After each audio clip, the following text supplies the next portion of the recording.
someone had to imagine jails and cages and these harmful systems and frameworks. I'm paraphrasing.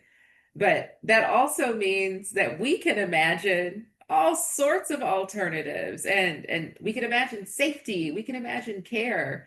This doesn't have to be where we are now, does not have to be the end. And I can't believe that. I know that can't be the truth.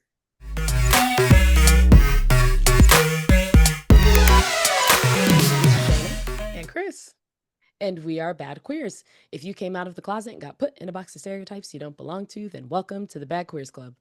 All right. This week in Queer Urban Dictionary, I have TGD, which is an abbreviation for transgender and gender diverse.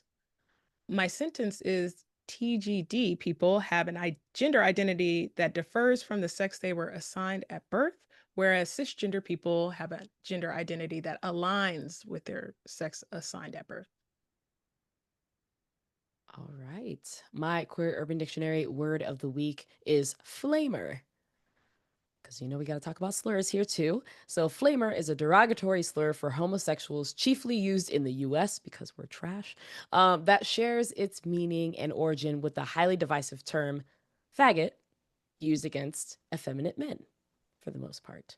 My sentence is flamer has also been reclaimed as of recently and is used by mainly, stereotypically, flamboyant, out and proud gay men. They also would use the word flaming as in a flaming gay. Flamer. It's been a while since I heard flamer or flaming. The funny thing is last spring my flag football team were called the Flamers, and we won the Spirit Award. So wow, we lived up to the name. Okay, you reclaimed the we reclaimed goodness of it. Yeah, y'all took it back. But you know what, flamer and flaming. When I was growing up, like only like white people said that. Like I never heard that said. You know how like the F word was like pretty universally said. I've never heard a black person say that. I truly like have it's never. just not. They never also like that. Yeah. I don't know if that's just because we both grew up in Virginia or what. Yeah, maybe it's different. People let us know. Yeah, if never heard a black person say flamer. Oh, flamer. Or that's something like a Peter or a Billy would say. Yeah. It's like, look at this flamer walking down the street. Yeah. Or even flaming gay. Oh, he's flaming gay. It'd be like sugar in his tank is what they would, that's the thing. It's really funny because even the article that I got this from had a photo of two white gay men. So okay. Well, all right. Just fits, It fits. All right. Well, today, y'all, we have company that we are very excited about. We want to welcome. Clean up the show. Fine arts. Fine arts. The arts. We're talking arts. So we are bringing on multidisciplinary artist Autumn Breon, who investigates the visual vocabulary of liberation through a queer Black feminist lens. Using performance, sculpture, and public installation, Breon invites audiences to examine intersectional identities and diasporic memory. Breon imagines her work as immersive invitations for the public to join in the reimagining and creation of systems that make current oppressive systems obsolete. Breon has created commissions for Art Production Fund, Freeze Art Fair, and the ACLU of Southern California. Breon's performance history includes Hauser and Wirth, the Walt Disney Concert Hall, and the Watermill Center. She is an alumna of Stanford University, where she studied aeronautics and astronautics. I repeat, where she studied aeronautics and astronautics and researched aeronautical astrobiology applications. Breon is a recipient of the Crenshaw Dairy Mart Fellowship for Abolition and the Advancement of the Creative Economy and the Race Forward Fellowship for Housing, Land, and Justice. Autumn, welcome to the show. Thank you for joining us. Thank you for having me. I'm so excited to be here with y'all. We're excited to chat with you. There's so much that we are going to get into today, but we want to start with your origin story. Tell us about where you grew up, how it shaped you culturally, creatively, and spiritually. Oh, yeah. I grew up in Los Angeles and I live in Los Angeles now. Grew up here, went to school in the Bay, lived in different parts of the country, different parts of the world, and then I came back to LA as an adult. So it's kind of interesting and fun when you get to relearn a city as a grown person. But I grew up here. My grandparents' place is in Watts in South Central. And when they were alive, they like took me to school every morning, got me to like Girl Scout meetings, dance practices, and all that. And they migrated here from Birmingham in Oh, okay. 1951. So it was cool for me to grow up with elders. I'm an only child, and all of my cousins are older than I am. Okay. So I was definitely one of those kids with like an old soul. You kind of had to And be. yeah, yeah. But I'm so appreciative. I had so much like time and space, and they were really intentional about this, and my mom too. Just space to imagine and to be creative. So like my grandmother would take me to the public library all the time. We would drive across the country during the summer Oh, so we wow. could visit people that still lived in the South or friends that had migrated to different parts of the country. So, Detroit, Chicago, New York. That's when I got to see my grandparents' friends and see where they grew up. And road trips were a really cool place for me to learn, like to Hmm. still be learning even though school was out. So they would make like math word problems for me to figure out like how far we were from the next place we were stopping, like stuff like that. But Hmm.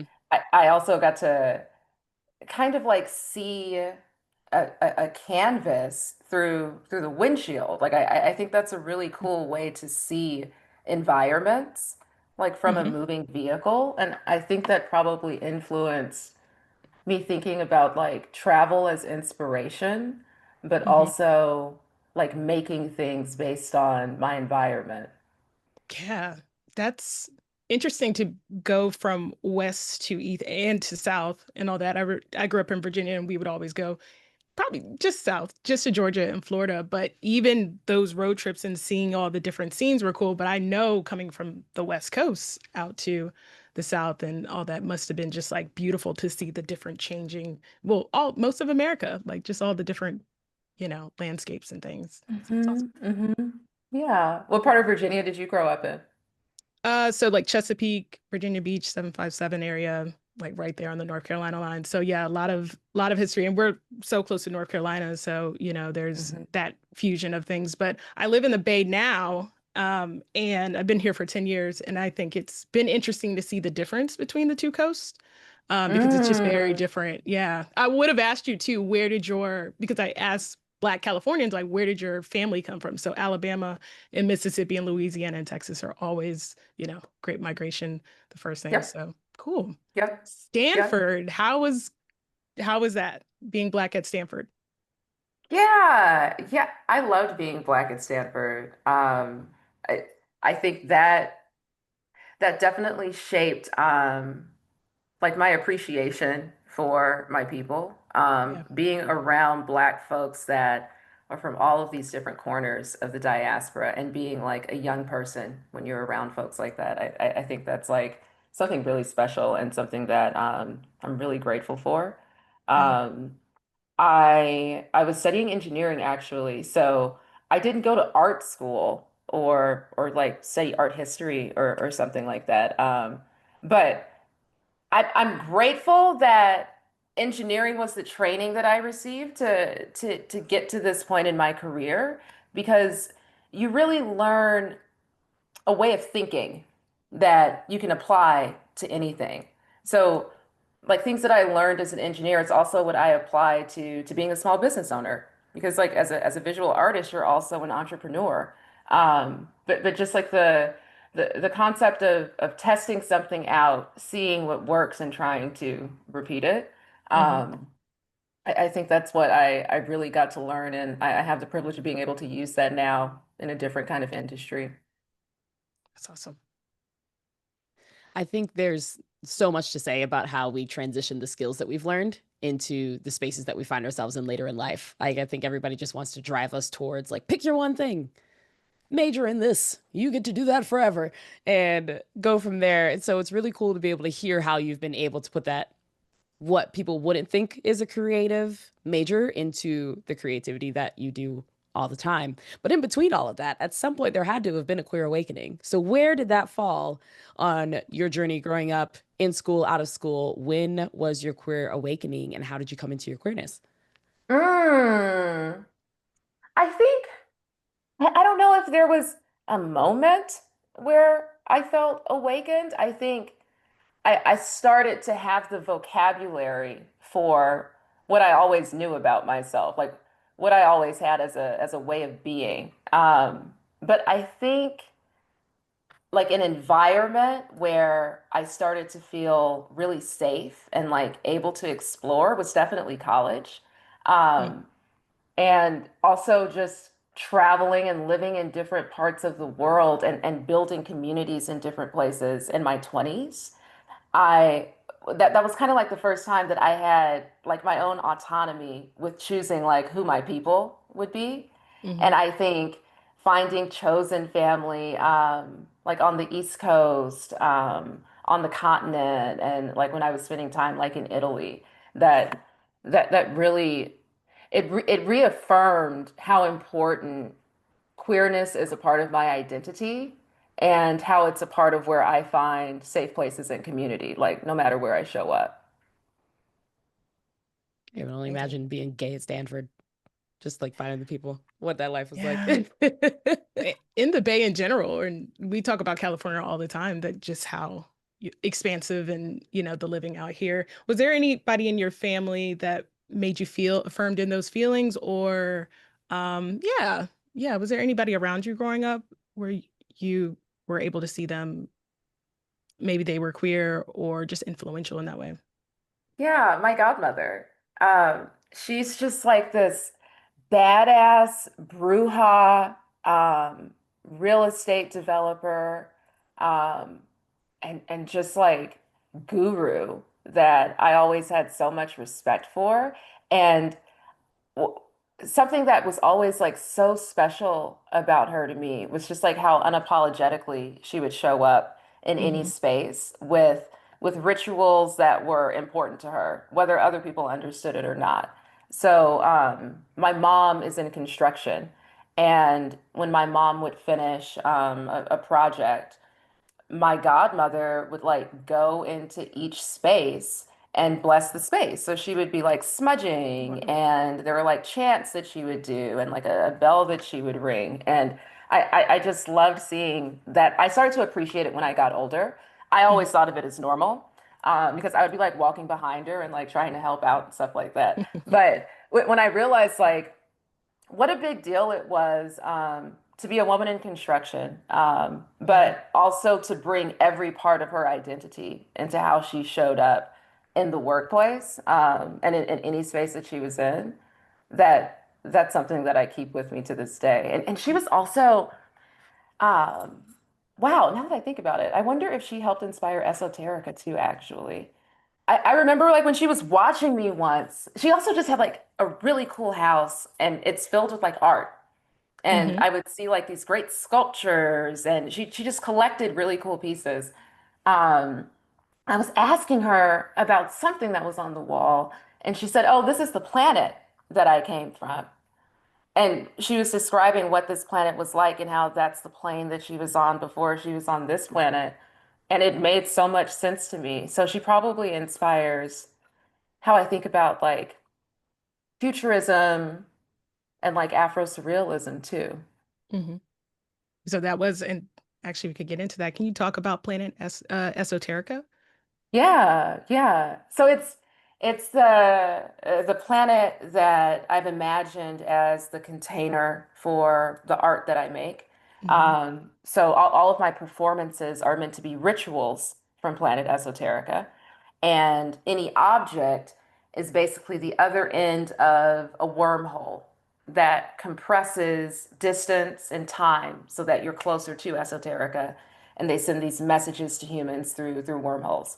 Um, it's 300 light years from Inglewood, where my studio is. It's where ancestors go when they leave this planet. So we might call it dying or transitioning or passing on, but they're really just going to this other planet. And through these wormholes, they'll send us messages that we need as humans that are still down here, hmm messages with reminders of what we need to get through our time as being a human until we're in esoterica too. I love this. It often feels like your pieces have a lot of historic portals, lots of rooted in Black history, liberation, dreaming. Like, how do you even begin to build a piece? Like, do you start with the research side? Is it memory like it was with your godmother? Is it just a feeling or something completely different? Hmm. I think it's a combination most of the time. Um, Sometimes I'll see something that that just catches my eye and that I keep on thinking about. And I know that I'm probably meant to make something from it. And then I'll find where this has already happened within like historical context. Um, Other times I'll come across some interesting piece of history and feel like that's like a starting point for a body of work that needs to be made. And so, something I've been really interested in lately around history, our histories, archives, how we integrate that into visual art is archival silence. Saidiya Hartman writes about archival silence, but it's basically where, like, when we're examining some archives, there's significant information that's missing and a silence that you might be able to identify. So, for example, like runaway slaves, Hmm. their lives disappear from the record after we might see an ad, like a runaway slave ad that their owner may have put in a newspaper if they could afford it. You're trying to find After like the that, we don't know, at least according to the archives, Mm. what their lived experience may have been. So sometimes I think that my work is an intervention, where sometimes we have to speculate and imagine where there's silence to fill that in. So I was first introduced to your work with the Care Machine, and unfortunately, I saw it after you went on tour. It was like I believe in Oakland, and it was like already passed. But can you talk about the Care Machine and which one of your, if you could pick a favorite of your exhibits and rituals, could you pick one? Oh, wow, a favorite. Mm. Or not Well, even I could. favorite, because I feel like favorite's kind of weird. It's like, yeah, picture It's like, pick your favorite child, but like, who's yeah, the first child? profound, the one that just sticks with you, like, oh, I did that. Like that was that was Right. really good. Every time you walk in the room, you're just like, I ate. Thank you so I much. really did that. I'm gonna use that energy, by the way. I love that. I did that. It has to randomly come to you too, just like you're just Yeah. pouring like Well, lemonade or it's something like next time you're on a panel and people will be like, so about your work, you're like the work that I did because I did that. Thank you so mm, much. just like a pause, like so. And I'm gonna quote you. I'm gonna say that you were the inspiration. The Care Machine. Starting with the Mhm. Care Machine. Yeah, yeah. So the Care Machine is a hot pink vending machine. Um, I program everything in it to be free. And it glows. And I asked Black women what items provide care and or remind you of care. And the vending machine is filled with all of those items and everything is free. So the only rules when you engage with the care machine are take what you need, and if you don't need anything, take in the beauty. So it has Narcan, abortion pill resources, morning after pills, condoms, edge control, lip gloss, books, ring pops. Those are really popular. Those typically go pretty quickly. Fentanyl testing strips, pads, tampons, and lube. And it how was it touring that exhibit? Is there a memorable city? Oh yeah, yeah. Last year was the Care Machine tour. It was called the Caravan. It was intense, but it Mm. was so much fun. So the Care Machine would travel and pop up in different places, and we would typically have a care house or some kind of activation around the Care Machine. So you come to the Care Machine, you get whatever you need. You could scan a QR code and get registered to vote or check your voter registration status. Um, and we would also have like free care services, and that would be different in each city. So when we were in Oakland at the Oakland Museum, the care booth was actually there. and we had tooth gems that people could get for free and massages. We've also done like facials. We had facials when we were in Chicago with Sky Art and Four Freedoms during the DNC.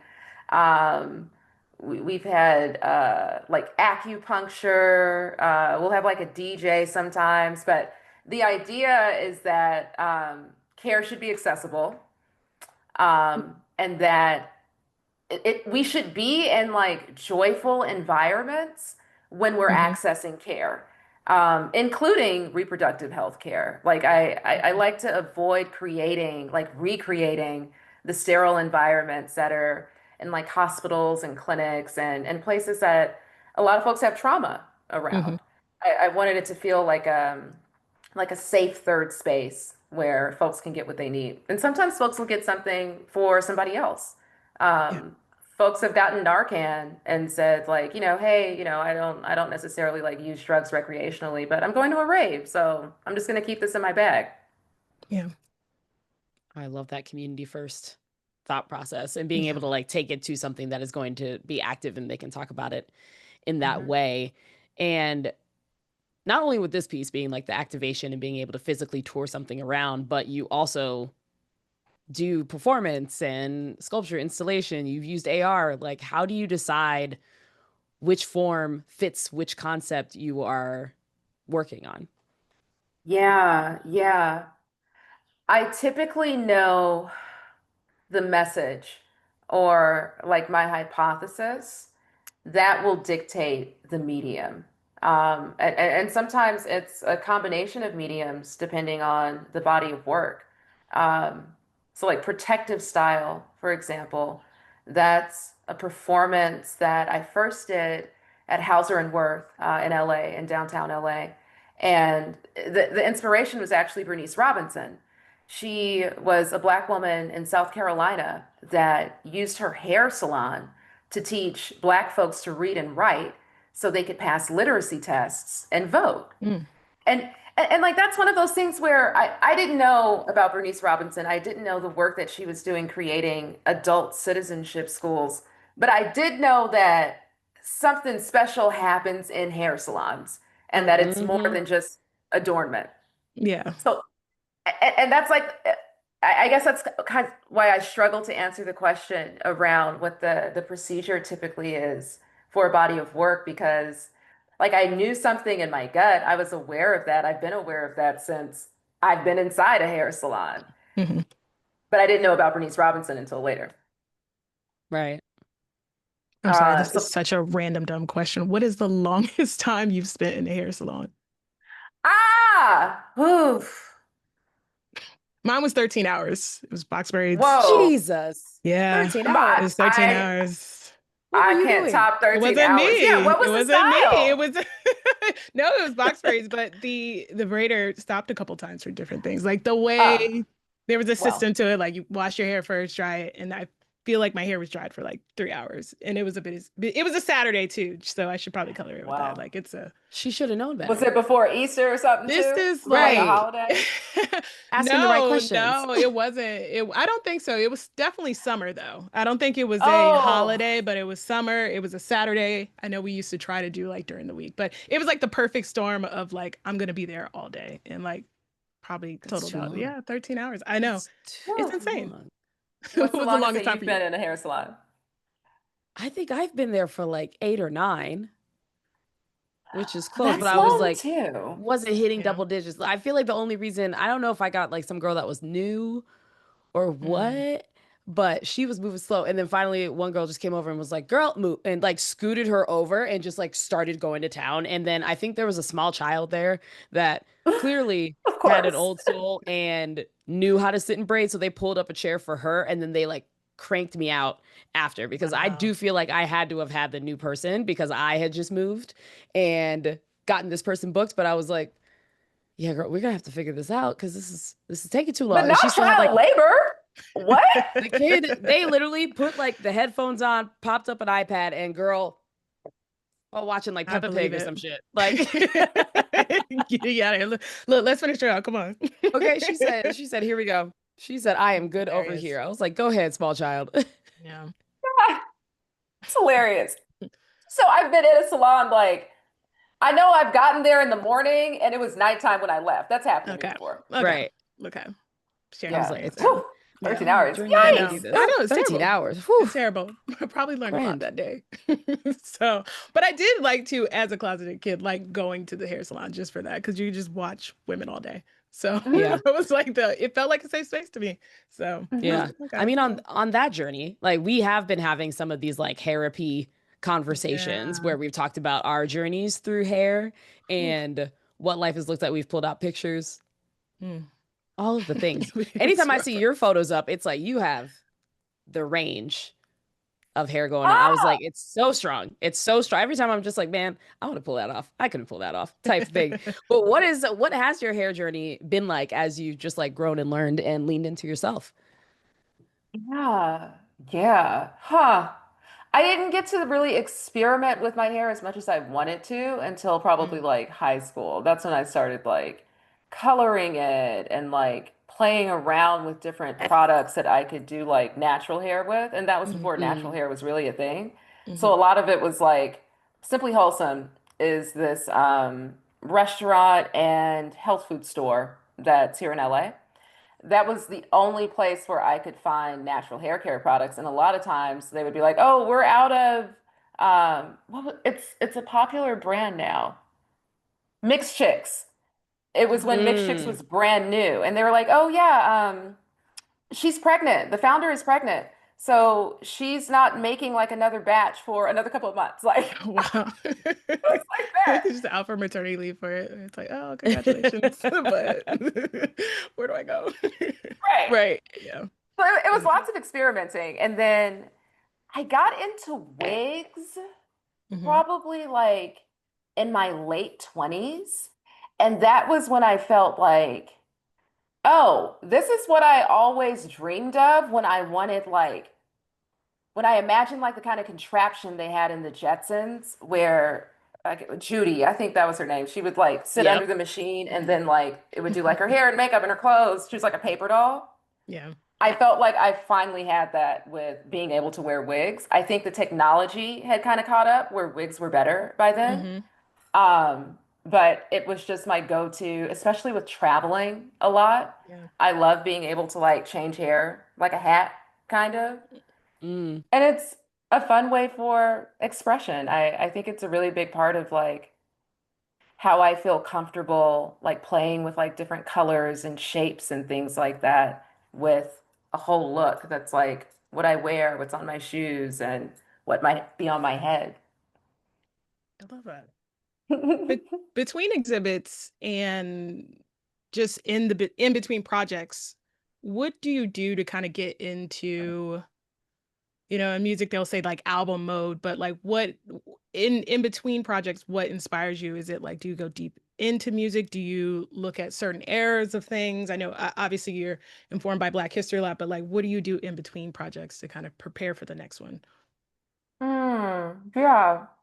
Well, the research phase is typically like once I kind of see what the body of work is, or at least have an idea around what the thesis will be. I'm typically in the research phase. And that's reading a lot of primary sources when I can find them, going through archives, um, reaching out to scholars and folks that are like experts on, whatever I might be looking into and researching. And then after that is typically when I'm like in production, like fabrication mode, if it's an object, or rehearsal, if it's a performance. Um, but when I have downtime between performances Hmm. or bodies of work, um, I like to travel. Like I like to go to places that I'm choosing to go to. Hmm. Um, I like I like taking in other people's art, like seeing art that I'm not responsible for. Um, and sometimes that's like a musical or um, like opera or like a medium that like I'm not necessarily like super familiar with or that I don't use, but that's really important to me. I took a sabbatical for the first time at the end of last year Mm. after the caravan tour. And Yeah. that was fun. I Yeah, want to do that this is cool. again. Do it again. Yeah. Do it again. Yeah, I Take it to highly Nashville again. recommend it. Yeah. That makes sense. Yeah.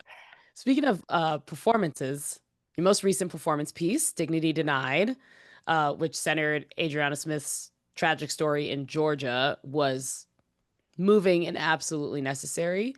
As you were doing your research and learning more about it, one, how did you balance the like mental toll that probably took on you and the physical toll that it took to actually carry the weight as you were doing it literally and symbolically?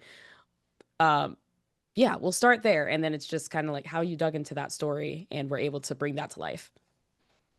Yeah, yeah. When I found out about her story, it just felt so dystopian.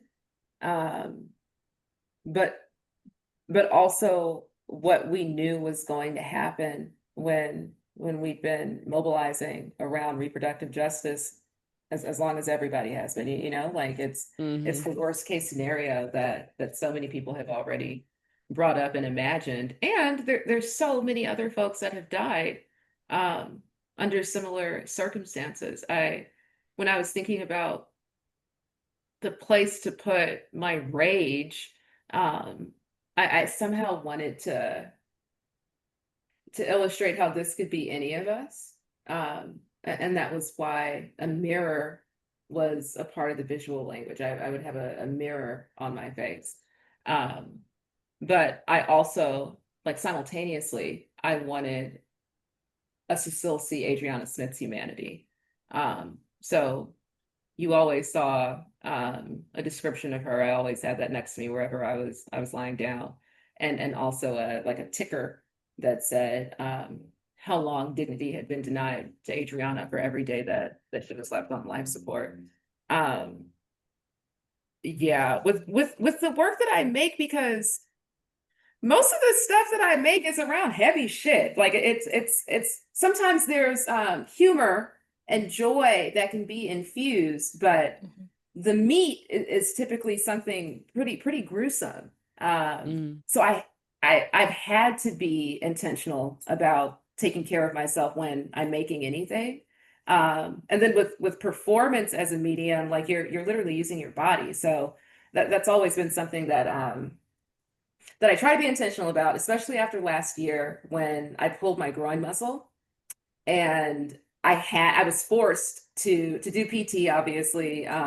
Shout out to Christoph, who helped heal me and like got me on the journey to get it back together before my LACMA performance. But that was like a really important kind of like reset for me, where I was like, okay, I got to be like really serious about this, because older performance artists are always giving the advice to younger artists to like start taking care of your body now so that you can still perform when you're older. You'll see some performance artists that once they're older are only working in different mediums because they can't do what they want to with their bodies anymore. So they have to paint or they have to draw. So I just want to make sure I can do what I love doing and what I need to do as long as I can. And a part of that is just being disciplined about training. So I was training my body to make sure that I was like stretched the right way, accustomed to the weights that were on my body, getting used to the additional weight that came from me adding more to the sandbags every week.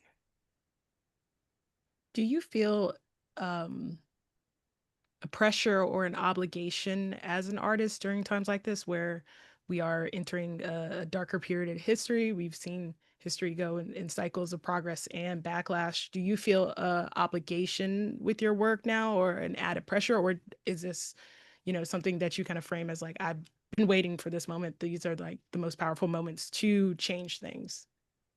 Hmm. Yeah. I don't know if it feels like an obligation, um, as much as I don't know what else I would make.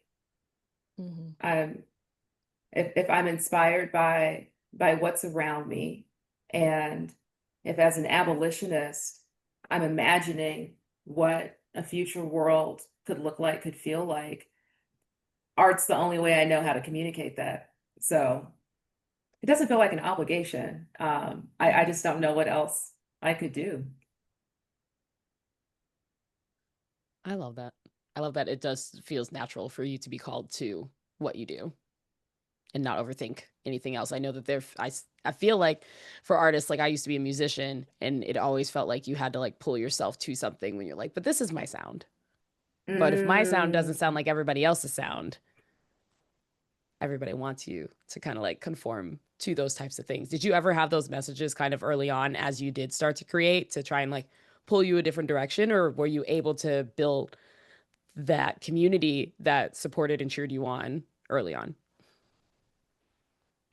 I'm really blessed that I had a community around me early on that encouraged me to make my work from a place of authenticity, and folks that reinforced what felt authentic to me, kind of like reinforced that as important, as worthy. But you know, like when you make something and the public receives it, you're going to get all kind of feedback that's unsolicited. And I've definitely and probably like more so like earlier in my career, but yeah, I've gotten the suggestions to like, I don't know, like make something that's like happier, or you know, make something that people will get, or what do you do with performance if it's ephemeral, you know? Yeah.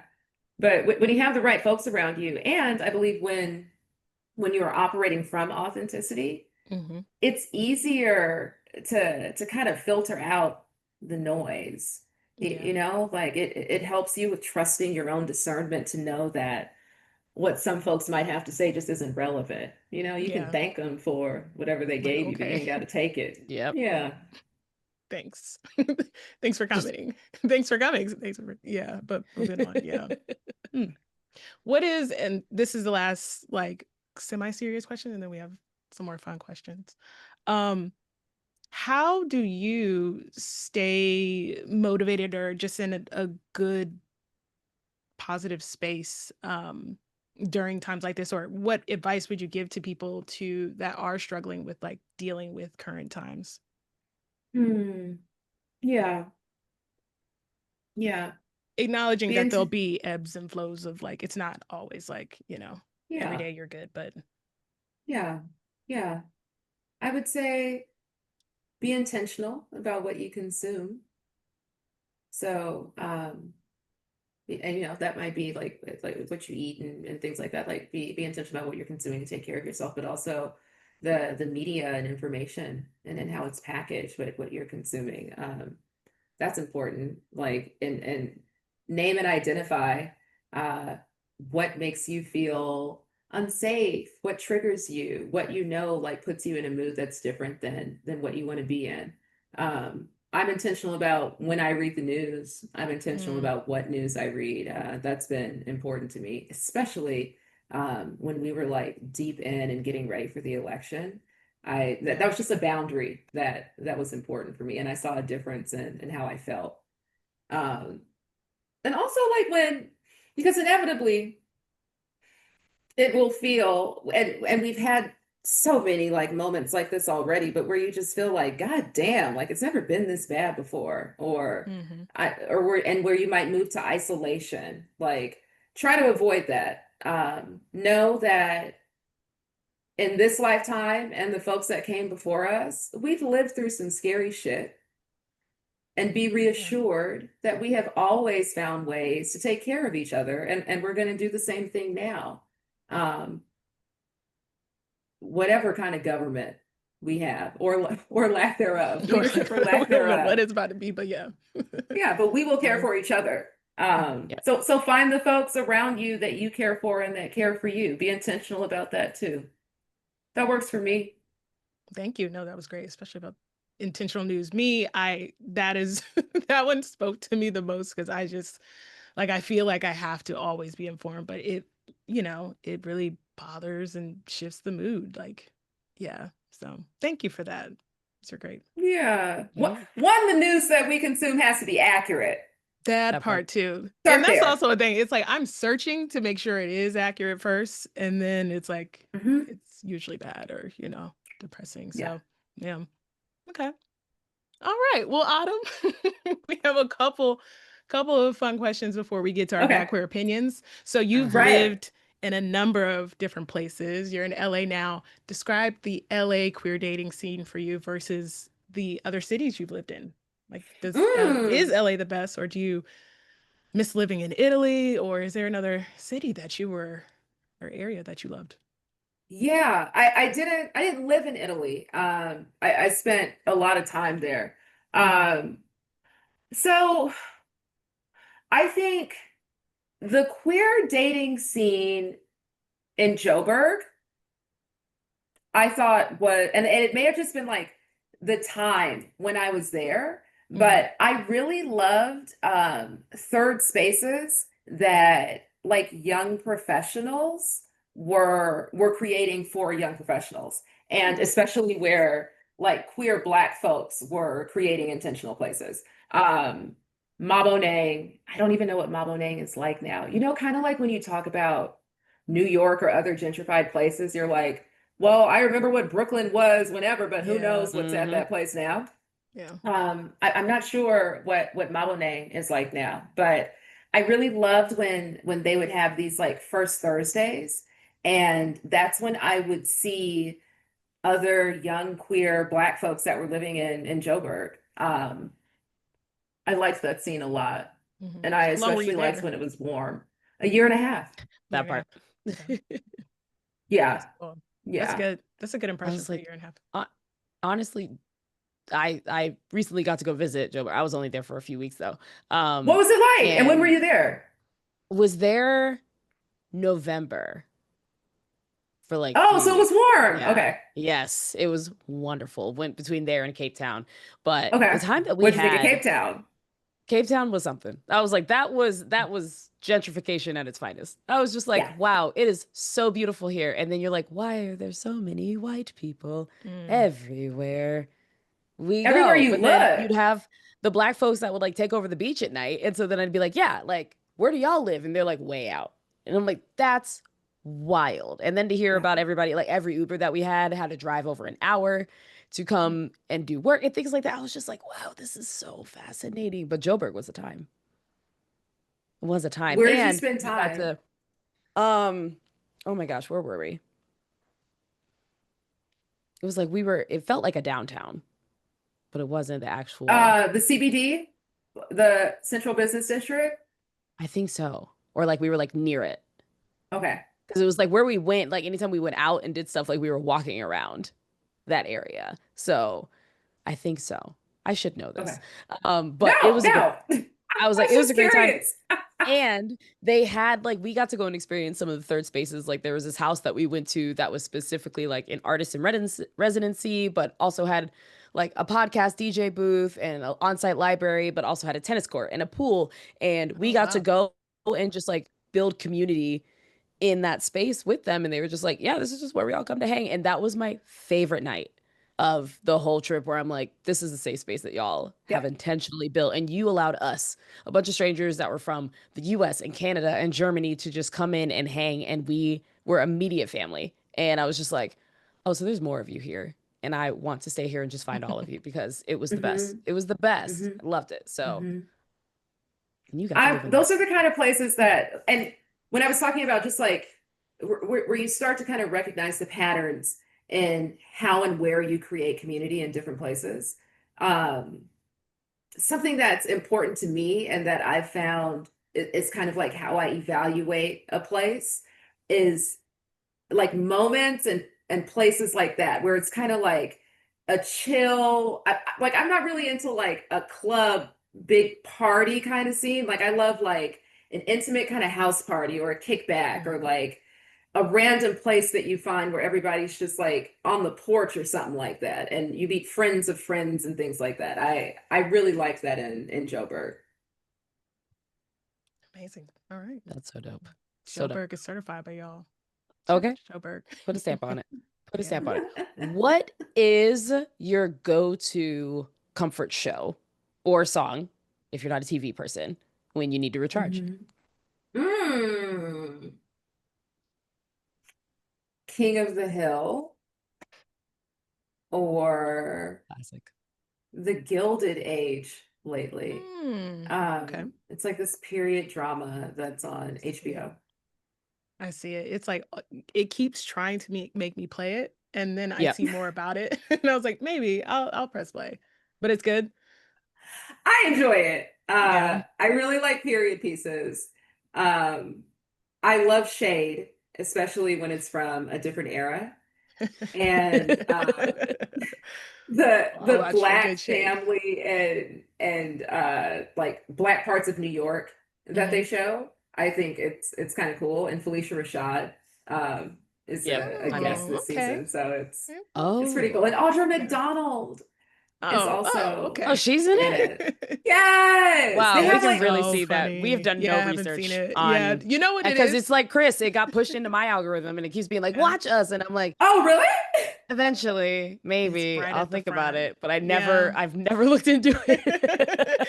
They need to do I the enjoy thing it. the thing Netflix does. Like we talk about it on here, Autumn, like where Netflix shows like the Black character that's like not even a star in the movie, but they're like, oh, like you love, like they'll advertise the movie with a Black character, and I feel like HBO Max is like, no, we won't do that. But if they had like Audra McDonald or Like if they had or shown Felicia either of those Rashad, then two I would have been like, all in right, let's like give a it a shot. preview commercial, I'd be like, oh, Yeah. well, that's going to be watched. That's yeah. Right. Yeah, I don't know whether I should be offended by that or not, but I'll watch it now. Now that Right. that makes sense. Now that's the sell. And also shade in a period piece. It's like, Yeah. okay. Mhm. Yeah. Okay. Cool. They actually have a lot of folks from musical, like from Broadway, I'm realizing, because Mm. the actor that plays Audra McDonald's daughter was in Hamilton. I know Oh. y'all have talked about musicals on this show. Because Chris dislikes them. I love them. That is Yeah. our balance. I love That is our Black balance. musicals. It's It's just balanced. That is a lie. Yeah. That is a lie. I love because Black you musicals. won't watch The Color I Purple. do. But You you won't. think that that is the one that above, like, you don't I care just- that I love The Wiz or Dreamgirls or anything Oh. like that. Like, I Oh. love Black Well, musicals. The Wiz is The Wiz. Okay, that's like I that know, was but you know, it's The Wiz is The important. Wiz, and duh, it's Dreamgirls. Like it's. Well, yes, and you know, I love that Jingle Jangle movie, but no, I don't like. I was really proud of you for that, actually. So I know I'll do it. Still gonna hold on to that. And then you know, Wicked was good, but that's not Black, but it was Black enough for me. Why don't you want to see The Color Purple? You know, I have this weird relationship with it. It's not weird, but growing up, there were a couple of like, you know, classic Black movies that I love, but it was hard for me to watch because I just didn't like watching abuse on film. So like, What's Love Got to Do with It? The Color Yeah. Purple, like I'd watch like once, and they were really such good films, but I just cannot watch it over. And I know it's different for the musical, but it's just like I'm still colored by the original and the abuse in it. So, you know, I told Shayna I'll watch it because I just feel like I should this recent one. But yeah, I just don't like musicals. Like, don't sing your feelings. Like, I want to see you act. Like, just get to it. Like, you know, it's just too much. It's too many unnecessary scenes. Like, they make a song out of everything, and I'm just like, come on, let's advance the plot now. Okay, so that's with me in musicals. But Yes. I'm open. I'm opening my heart to musicals, and we're going through some of them. Yes, we're doing some watches with people who listen to the podcast to get Chris's live reactions of musicals. It brings me Okay. lots of joy. Lots of joy. So we'll see. What That's is your great. favorite musical? Ooh. I really like Aida. Oh, good choice. That's a good one to start with. You don't hear people say that often. Probably Aida. That's, You're over that's here well like, what is known. Aida? Oh, I Michelle recommend Williams. that. I was like, Michelle I think Williams you should check performed out it in Aida. for one of the Yeah. tours. Yeah. Yeah. Okay. I was there. She also did The Color Purple, didn't she? Was she? Did she? Did you? I think she may have. Ooh, She may have. I love that for her. She did. Aida. See, now I'm gonna look this up. Yeah. Like, Michelle I know, I Williams, wanna you did The check. Color Purple, girl? I got this. Did Michelle Williams do The Color Purple? We got this. We're on here. Yeah. She played the role of Wow. Suge. Yeah, On she's the national Avery. tour. Yeah. How Mhm. about that? How did I miss this? I would have been there. All right. Well, And we'll right add now it to she's the list. doing Death Becomes Her. I really want Yes. to see Oh her my in Death God. I Becomes saw Her. that when it was again, reasons I love living in Chicago, because they do the pre-Broadway Oh, yeah, stuff. So yeah. they test out everything in Chicago and then they send it off to New York. So we got to see it How was when it it? was here. So good. I haven't laughed that hard. Michelle came out and just belted down. Yes. Like, it Yes. was so just aesthetically pleasing. Like, Oh, so good. what's his name did the costumes? Paul Tazewell? The person who did the costumes for Wicked? Yes, Paul Tazewell. Yeah. Yep. I'm right, because didn't he get a Tony for Death Mhm. Becomes Her? For the yeah. Oh, Oh, I really want to see it. Everyone has great things to say about it. I would really love Yep. to see it. And I love the film. It's so I think good. it's such a great campy film. It really is. But they did it justice on stage. So I loved it. The dancers are all like face cards don't decline. All of it is good. All of it. 10 out of 10 recommend. Go see that if you have a chance. Yes. Oh my goodness, you would be great. You know the folks that do like the interviews right after they've seen like a musical or a play, and they're like, "What did you think of Phantom of the Opera?" Yeah. Like you would be perfect for a Death Becomes Her interview. I would 10 do out of it. 10. I would do it. Well, all right. Shall we Yeah, go I into wanna our get bad to- queer opinions? We should. It's time. I'm excited. It's time. All right. Well, what type of bad queers will we be if we didn't have unpopular queer opinions? Autumn, as we took you through before, welcome to the bad queer opinion section. This is the space that is safe until it's not. So feel free to ask any follow-up questions, share any judgments. You know, it's a fun time. It's a fun time that we have here.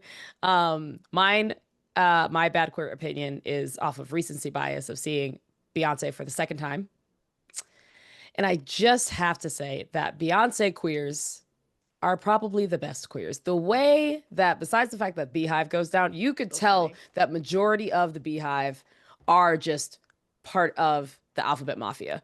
And after she just like graced us with Renaissance and the way that we just hoed down at the Cowboy Carter tour, I love us. And I just want to give a shout out to all of us that showed like the amount of chaps, the amount of straps, the amount of sparkles and hair and Yes. wigs, and like it felt like I was at a ball that was like cowboy themed. That's just how it feels being in the crowd. So I just have to say that Beyoncé queers are the best queers, and being a Beyoncé queer, I am 100% biased on that, and I'll stand 10 toes on it. Where did you see her? You said you saw her twice. Where did you? Chicago and Atlanta. And it was, yes, and I was there for the Atlanta Jay-Z night one. So I was joyous. Oh my goodness.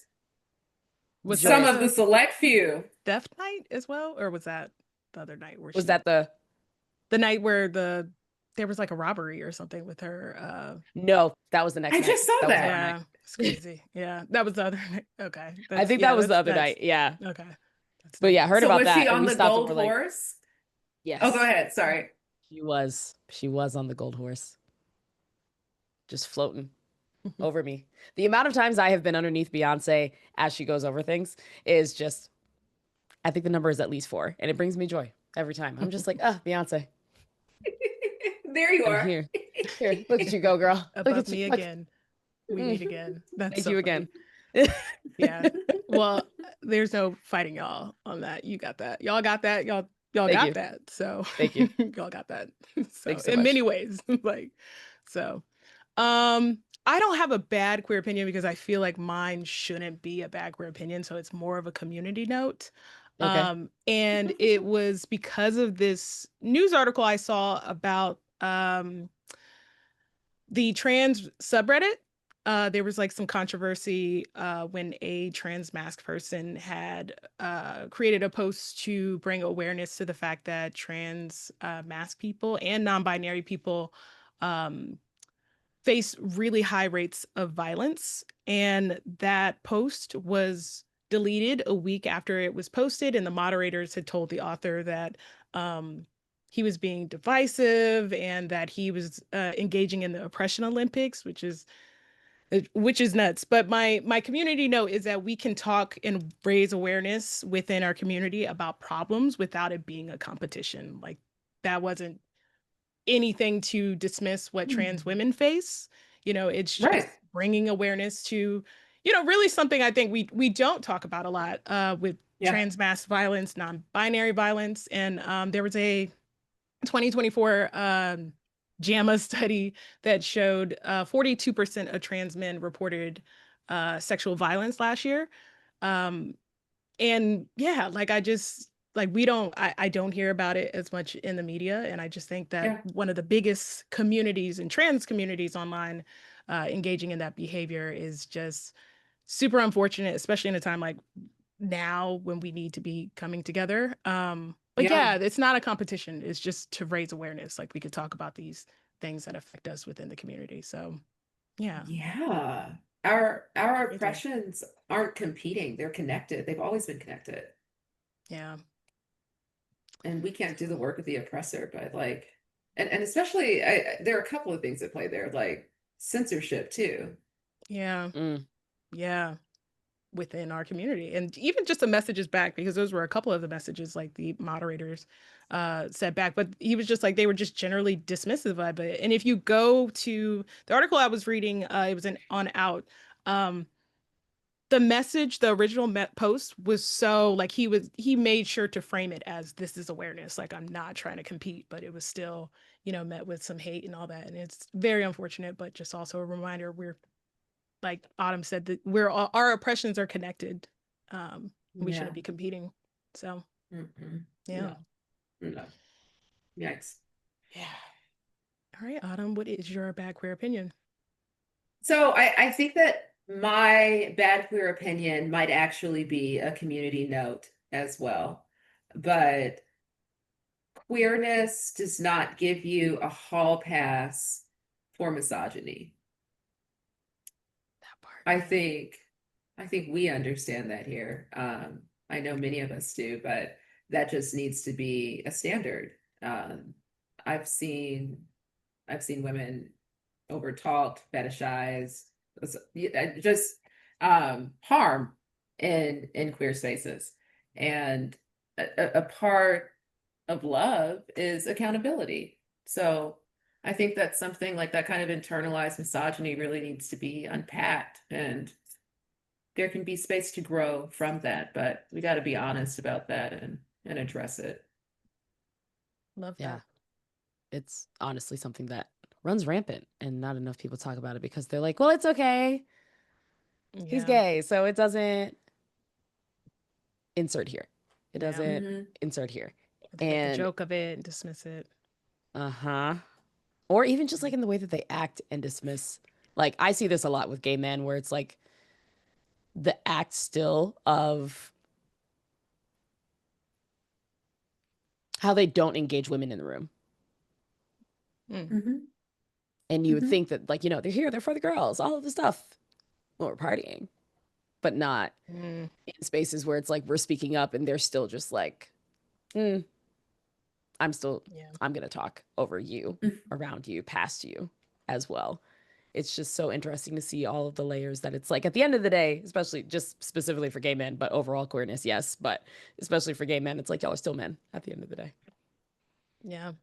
And you were socialized within that type of like unhealed masculinity, most likely. Like, Yeah. It's like, don't let you have grown up on like a really masculine football team that had no openness, and then try and go out into the world and say like, no, but I'm not a problem. I'm safe here because I'm gay. And it's like, history would say otherwise, my friend. Yeah. Right. Yeah. And it's unfortunate that it's so common that we know the tropes and we know the patterns. Like it's just kind of tired. And it's also so common that folks should feel safe calling it out. Like if you have a homie that's saying something wild, check them. They'd be so scared. That's your responsibility. So like, scared. What? Check my homie. Like it's like, yeah. Like, check what do you your mean? homie. He didn't. Yeah. He's harmless. And we're like, what he said wasn't. Yeah. I always say, I was like, I don't think that women have a problem checking their homegirls like at all. So I don't know why men are always like, oh, I want to, like, they don't ever want to rock the boat between each, or they have an excuse of like, oh, like either he was playing or it's not that serious, or it's always something like, it's really that they're scared to check their homeboy because they're scared to lose him or something. I was like, yeah. Yeah. It's Yeah, interesting. that and the offense might seem that insignificant where it's like, why would I risk this person's approval, friendship, whatever, for something this minute, you know? Like I wonder if that's a part of the calculus. Ugh. Yeah. Yeah. Well, that was a good one. That That was sound effect. good. Yep. Yeah. I know. Ugh, yep. Yeah. That's That's it. the feeling. Yep. Because it's tired. It's so tired. It is. I think I'm more misogynistic women are just, mm-mm. They, for me, I think it's just, they're the ones that I'm just like always so puzzled how we get there. Like, I get how we get there, but I'm just like, girl, like those always be the ones for me. So, and it's like, I think I'm thinking of them because it was like a resurgence of that with the Diddy case verdict, with like a lot of women that felt comfortable coming on. Shayna, you mentioned it with just like, older generations, but there was a lot of people who surprised me that I was just like, oh wow, okay, got it. It's still here. There's still work to be done. Like, yeah. So. Yeah, because you brought up how a lot of women from an older generation were saying things like, oh, well, she shouldn't have been in that situation, or she could have gotten out, right? Or she wanted it, like she got a fair deal Yeah. out of it, especially the settlement thing. They're like, well, she got her money or she got what she needed out of it. Like they were like, she knew what she was getting into. Yeah. She knew. Common refrain. Why is she now complaining? Like type. Or she was a part of it, which energy is and the stuff. crazier Yeah. one I hear them saying, where that they're part. like, she's a part of it. Like she wanted to do these, things. It's crazy. So I think it sounds a lot like some of the dangerous rhetoric that we were hearing around Bill Cosby's trial. Yeah. How some folks were reacting, and yeah. The insidious part about that kind of harm, like the harm of vocalizing that kind of language, those kinds of thoughts about like victims and victim blaming, is that everybody else that hears it, the folks that receive that might be like surviving violence, are going to feel even more afraid to say anything. Yeah.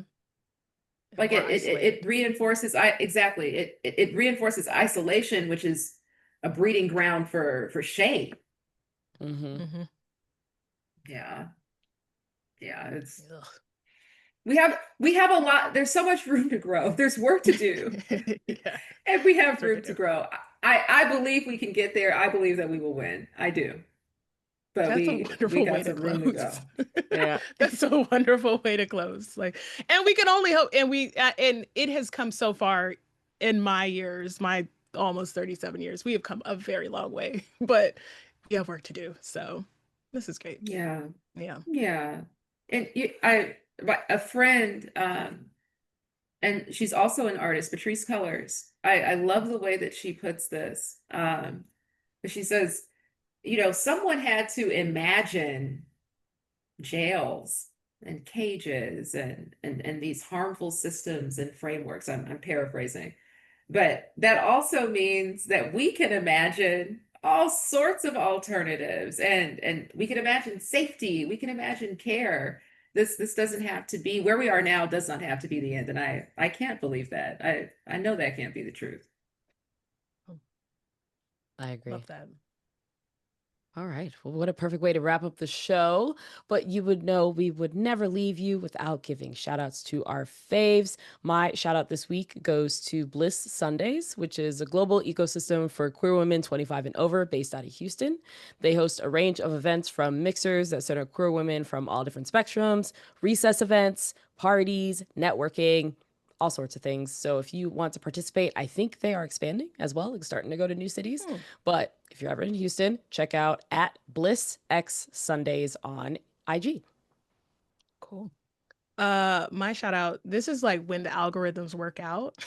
So there was this like retweet of a message about my shout out, who is Ladarian Williams, who is a LA-based playwright, filmmaker, author, screenwriter, and author of Blood at the Root and Bones at the Crossroads, which is essentially like a Black Harry Potter series. So like this came up my algorithms and I was like, oh, whoa, like, yeah. Yes. This book series follows a Black teenager, Malik, who gets accepted into a magical HBCU, and he goes there to learn about his ancestral magic and uncover dark secrets surrounding his mother's mysterious disappearance. The first two books are available to purchase now. You can follow Ladarian on IG at It's Ladarian. And yeah, I was excited. I was like, this is what I need. Thank you, internet. Yep. I mean, some Gonna read days that. it's like, all right, internet, but like that was like, thanks. This is great. So y'all check that That out. is so cool. Wow. Yeah, That's great. it's here. Both of I those feel are like we great. all imagined that creating the world you want, because I was like, this reading Harry Potter as a younger person, I was like, this would be great if it was a Black character. And now Right. we're here. So, yep. Oh yeah, amazing. Yeah. Especially if there's like a great alternative to like J.K. Rowling's like crazy ass. Okay. Did not see, talk about not seeing that coming. But yeah. Fully. So y'all go and No. purchase that. Wow, shout out to Ladarian. That's so cool. Yeah. My shout out is Repro Uncensored. Repro Uncensored is this really great group that is at the intersection of art and technology and fighting censorship. I thought about them again when you mentioned the story about the person on Reddit. But there's so many social media accounts, websites and things that'll be shut down because the information is censored. And a lot of times it'll be around reproductive health information. So Repro Uncensored works to get folks' accounts reactivated and also provide resources so that folks can still get the information that they need. It's amazing. That's awesome. Cool. And then Autumn, for anybody who wants to follow and support you, where can they go? Yeah, my website is autumnbreon.com and my social media is Autumn Breon. All right. Well, Autumn, you got to come back, especially when you have a new project or performance coming out, or just to come back and kick it. So you, I would love that. and we I got it had on so camera. much fun. We got it recorded. I was like, now that it's recorded, Yep. can't say no. So It's thank you so much. Right. Got it. So, but no, thank you so much for all of your work that you do, but just, and taking the time to chat with us. We are really excited about this interview and really had a great time. Thank you. Thank you for having me. And thank you both for the really thoughtful questions. Thank you. It's a great conversation. Yeah, So much we fun. had a blast. Had a blast. This was great. Well, we can't wait for next time. But in the meantime, for everybody who's tuning in, thank you so much. And we will see you next week. Take care. I'm sorry that I've got